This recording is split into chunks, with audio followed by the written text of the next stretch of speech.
All right, welcome to our next in our series of the buildings we've been buying from Menards.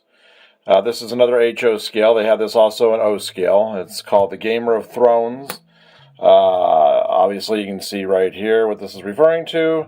This is like a plumbing supply place, manufacturing. I'm assuming toilets, sinks, things like that. We've got a couple of people here and all that. We'll get to that in a little bit. So this is, I'll set this up over to the side, the camera up over the side, and we will start unboxing. Okay, well, setting up, I went ahead and I removed the staples from around the edge. I mean, that's just basics. You don't need to be watching that. So we're just going to go ahead and take this off. We've got the silica pack. Put that back in the top. This right here. Huh. It looks like it's metal, but actually I do believe it's the plastic. They did a nice job on that. All right, well, anyway, so let's get a look here at it. I'll just kind of spin it around a little bit for you. Upon first look at it, it looks really nice. It's got some weathering to it and stuff. Obviously, it looks like we have a place where you can put a track for like loading and stuff. So I guess on this you'd put in box cars and things. It's got nice windows. It looks pretty good. They really did make this look like metal. I don't know. It's not, but they made it look like metal. Got this on the back. Gamer and Thrones buggy whips, in addition to obviously the porcelain stuff. So now, if this is like the other ones, this will be mostly made out of wood and then clad in the plastic. We'll take a look at it here in just a sec. I'm just doing a quick overall view of it. Yep, looks good. I don't see any paint, scratches, anything like that. So we are just going to see if we can pop this out of the cradle. I might put something underneath holding it in place. No.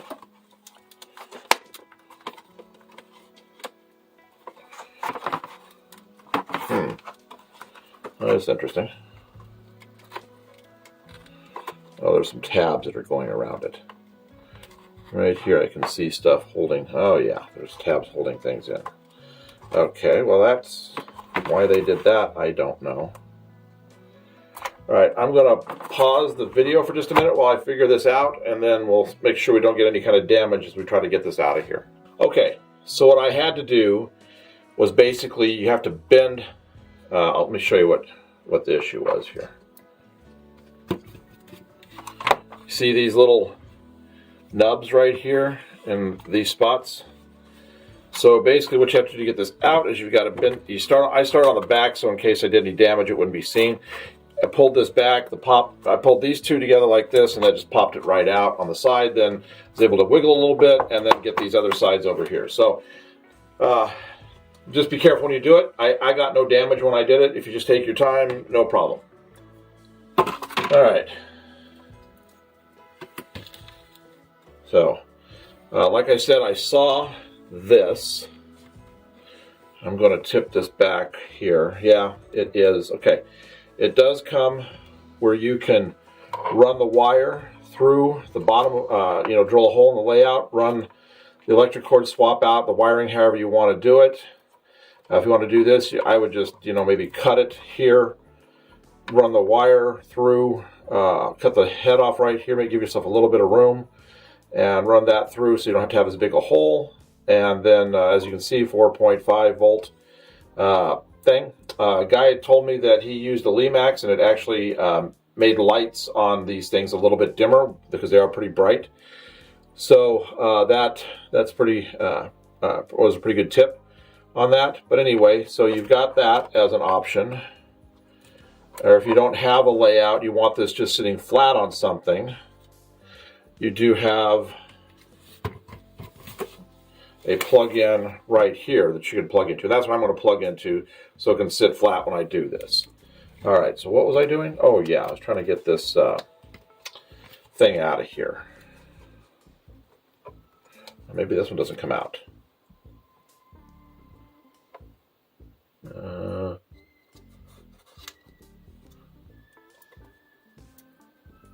It's not moving. So I wonder if this was, which is fine. I'm fine with that.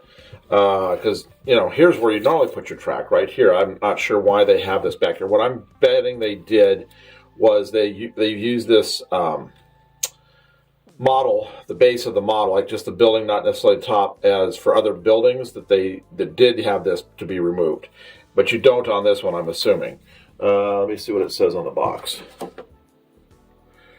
Realistically weathered, da-da-da. Okay, it doesn't really say anything about that being removed, so I'll just say that just stays on there. Which is fine, because it's on the back side anyway, and if you're going to have this along your track side, this is where you're going to want to load your box cars and stuff from anyway. So, I think that's fine.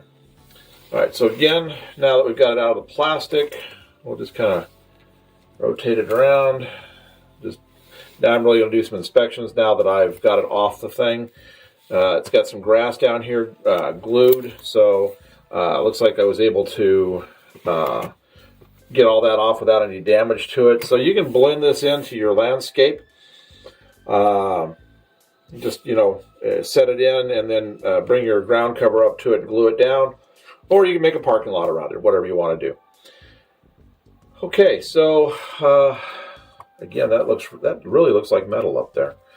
So what I'll do now is I'm going to get the camera and I'll plug this in. I'll turn the lights off and plug this in, and we'll look at the light, what's lit up, what animation there is. I kind of have a guess as to what some of the animation is. So we'll just kind of figure it out. Okay, so yeah, it's even got signage on the side here. I didn't even notice that one before. It says Gamer Faucets. And of course that. All right. So let me get the camera.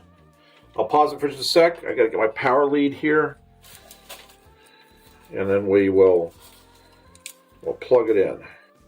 All right, I went ahead and plugged it in. I turned the lights off. As you can see, boy, it's nice and bright.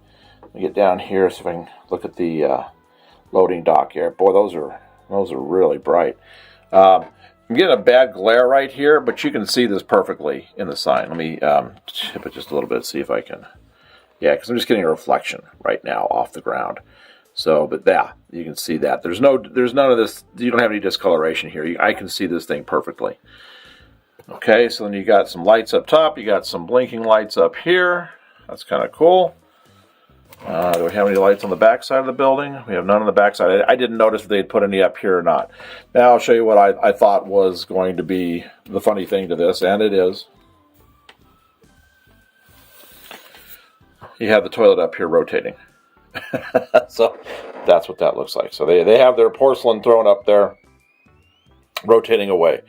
I think that's pretty cool. So, yeah. So a little bit of weathering. They did some weathering. I would probably do a little bit more here and there. The brick is really pretty good. Whether the light's on or off, it's got a nice relief to it. So they put this right over the top of the wood. This whole thing is a laser cut wood kit. Well, not wood kit, but a wood building that they then put the stuff on top of. All right, I'm going to turn these lights back on so we can get some, so you can see the, okay. Well, so there we go. So it's a neat building, and as I was looking at it here, it's just not going to fit my layout. I don't have a whole lot of room to work with, and this one's a little bit big. We reviewed that one a little bit ago, and I thought I was pushing size on that, but I'm going to turn it into an N-scale anyway. But I don't have the square footage on the deck top for this, so I'm just going to go ahead. I think I'll put it on eBay, and we'll sell it off that way. I just bought it at regular price, so I'll just try to get back what I had in it. Maybe knock it down just a little bit. So, but yeah, if you want something really neat, like I said, you can see it's got some good weathering to it. They have this in O scale as well. Thing's monstrous, but in size as well as you obviously. I mean, it's going to be like that. So anyway, so this is a really cool building. I really was hoping it was going to be. I was just kind of overzealous in getting a kit that I didn't take into account the layout, because if you look here, I just don't have a whole lot of room. I mean, that's it. I'm around to the corner and I'm back around. So this would chew up a lot of floor space here, or a lot of deck space here. So for something to just be a simple siding for the box cars, I have to really be careful with what I put on here to make sure I take advantage of every square inch. Not that this thing is anything wrong with this. I actually really love the weathering on it. And I really like this roof.